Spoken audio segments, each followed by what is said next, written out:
2026లో భారత్ ఇస్రాయెల్ బంధం మరో శిఖరానికి చేరింది.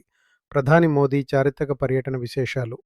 ఈ పర్యటనలో ఇరు దేశాల నేతలు ద్వైపాక్షిక చర్చలు జరుపుతారు.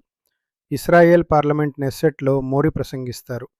రక్షణ, అంతరిక్షం మరియు సైబర్ సెక్యూరిటీ రంగాల్లో కీలక ఒప్పందాలు జరుగుతాయి. ముఖ్యంగా ఆధునిక వ్యవసాయం మరియు నీటి యాజమాన్య పద్ధతులపై ఇస్రాయెల్ సాంకేతికతను భారత్కు తీసుకురావడమే ఈ పర్యటన ప్రధాన ఉద్దేశ్యం.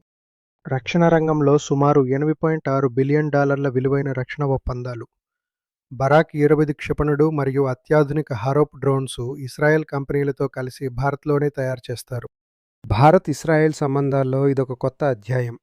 సెమీకండక్టర్లు, ఏఐ మరియు క్వాంటమ్ కంప్యూటింగ్లో ఇరు దేశాల మధ్య కొత్త స్టార్టప్ హబ్ ప్రారంభం. ఇస్రాయెల్లో నివసిస్తున్న 1,00,000 మందికి పైగా భారతీయుల కోసం స్పెషల్ కమ్యూనిటీ సెంటర్ను ప్రకటించారు. నమస్తే, షాలోమ్.